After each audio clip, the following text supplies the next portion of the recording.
Bismillah. Assalamualaikum warahmatullahi wabarakatuh. Alhamdulillah hamdan katsiran tayyiban mubarakan fi kama yuhibbu rabbuna wa yarda. Asyhadu an la ilaha illallah wahdahu la syarika lahu wa asyhadu anna Muhammadan abduhu wa rasuluhu sallallahu ala alihi wa sahbihi wa sallam tasliman mazida amma ba'd.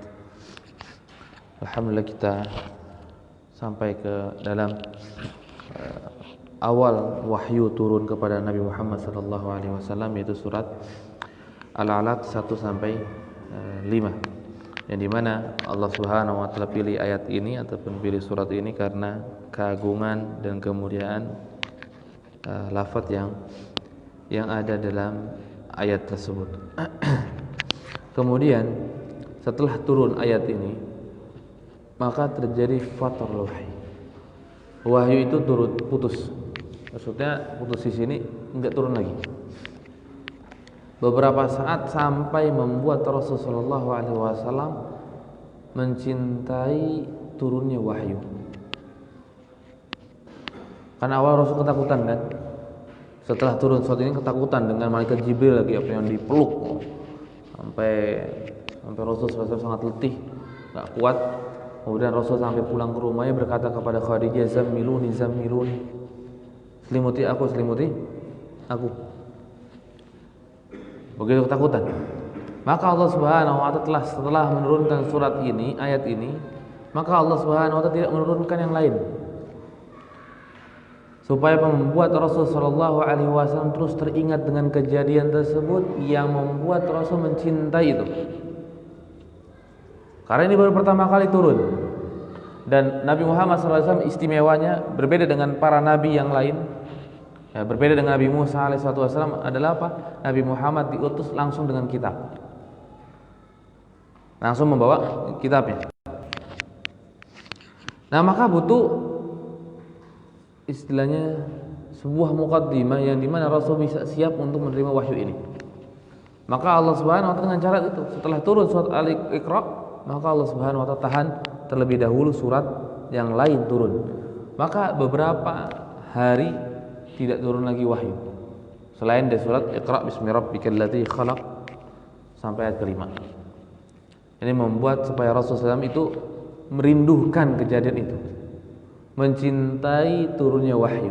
Karena turunnya wahyu, membaca Iqra bismi rabbikal ladzi khalaq, itu membuat Rasulullah SAW itu merasa nikmat.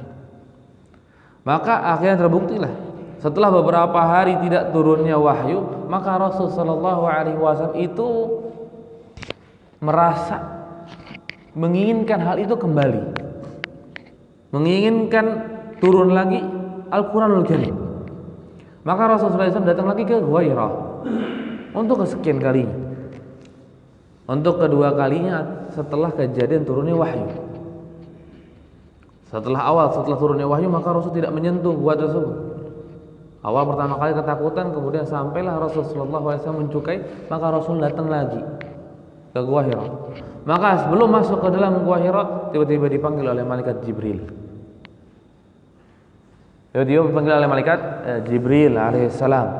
Ketika dipanggil, membuat Rasulullah SAW lebih takut daripada sebelumnya. Karena ketika itu Rasulullah SAW melihat wujud aslinya malaikat Jibril. Yang disebutkan juga mudah wujud aslinya, dan malaikat Jibril duduk di atas kursi yang penglihatan kita melayang di atas langit. Maka Rasulullah SAW sangat ketakutan, lebih takut daripada turunnya surat Iqra bismi rabbikal ladzi khalaq. Maka langsung Rasulullah SAW langsung pulang ke rumahnya Khadijah, langsung berkata kepada Khadijah, "Dassiruni, zammiluni, selimuti aku, tutup aku." Karena saking ketakutannya Rasulullah SAW.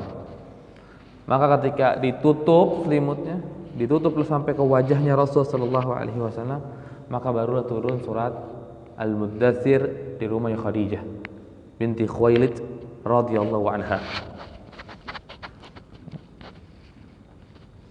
Maka turunlah, "Ya ayyuhal muddatsir, qum fa'anzir, wa rabbaka fakabbir, wa thiyabaka fatahhir, war rujza fahjur."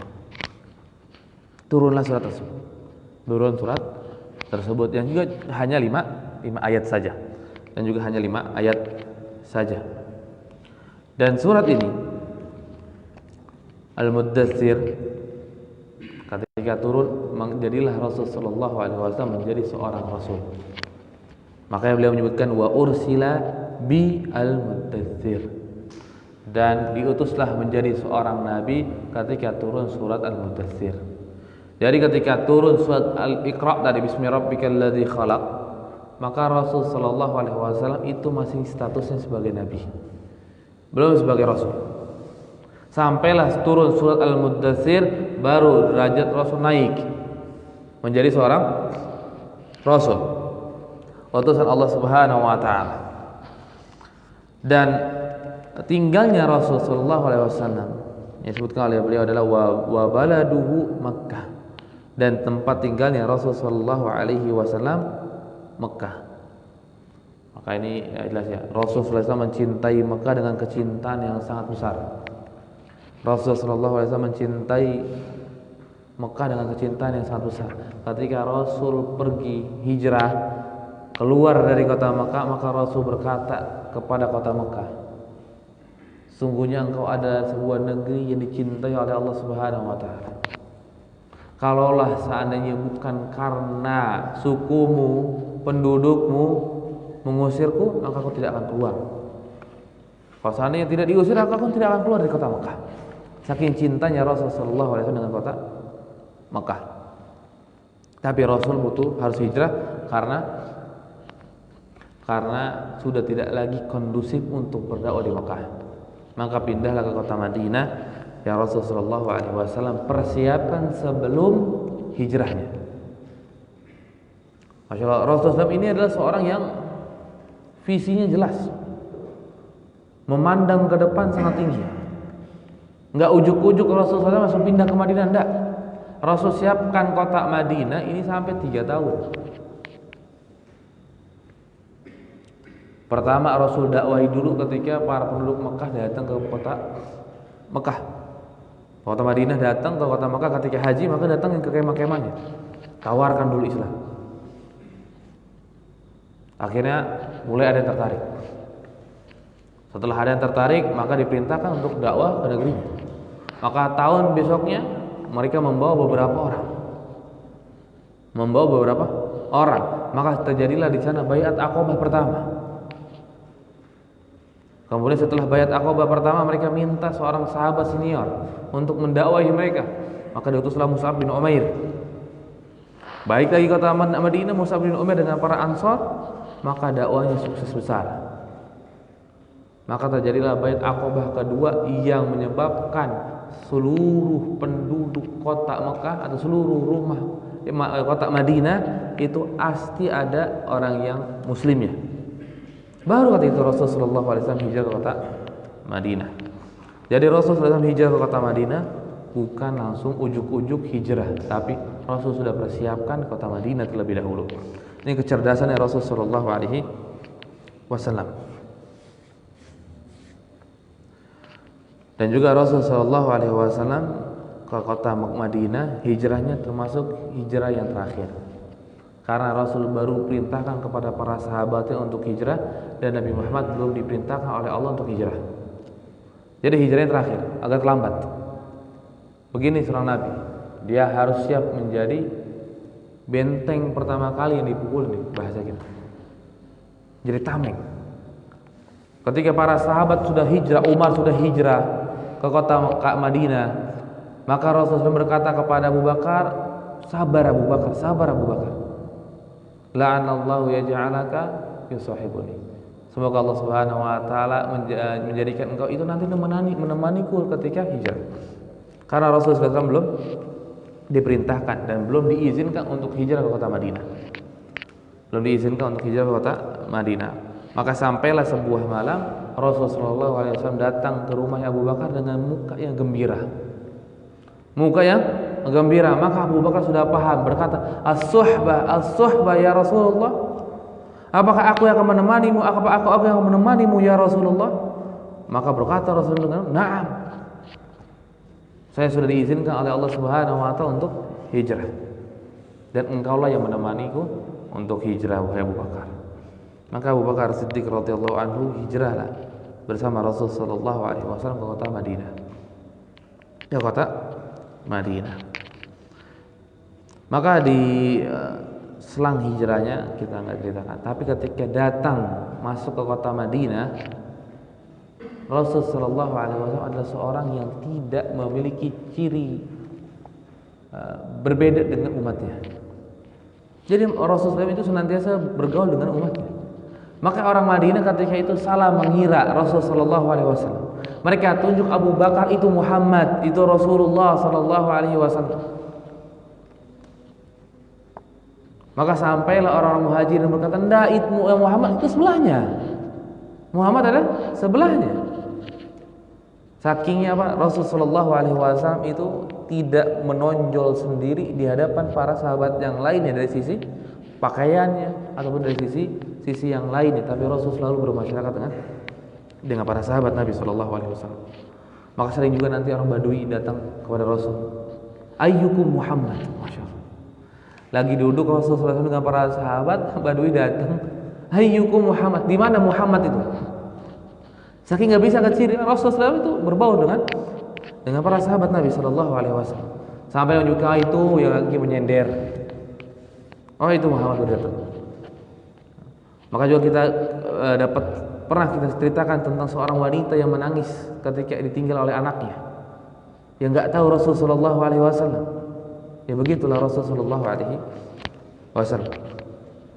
Maka Rasulullah tinggalnya di kota Makkah atau negerinya asalnya di kota Makkah, kemudian hijrah ke kota Madinah, dan hijrah ke kota Madinah juga atas perintahnya Allah Subhanahu wa taala.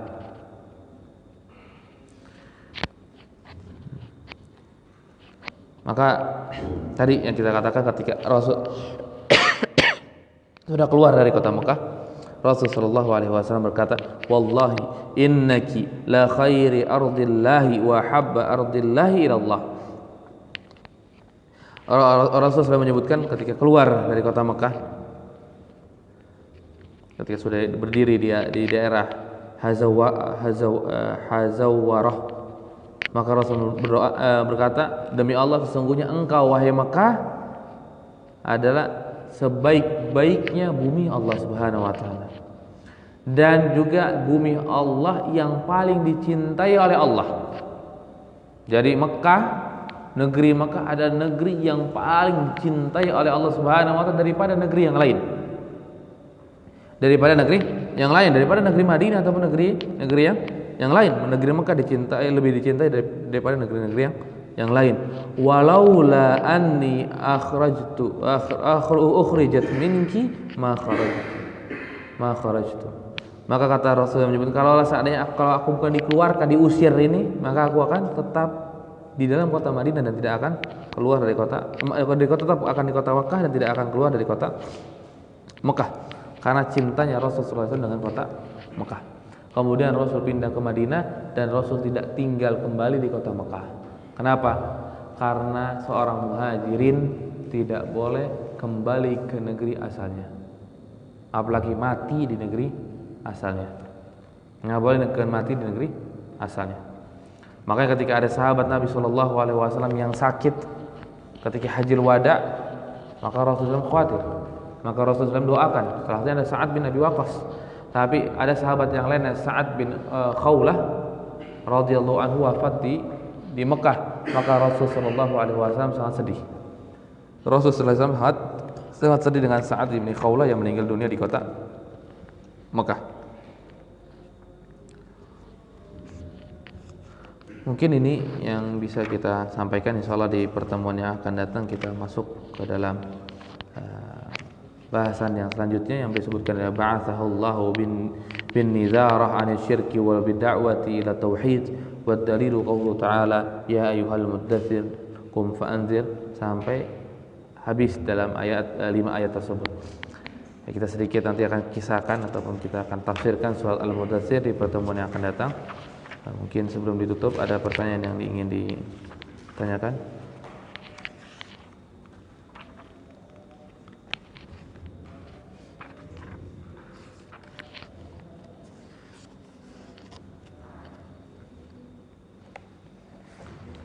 Tidak ada. Barakallahu fikum. Assalamualaikum warahmatullahi wabarakatuh.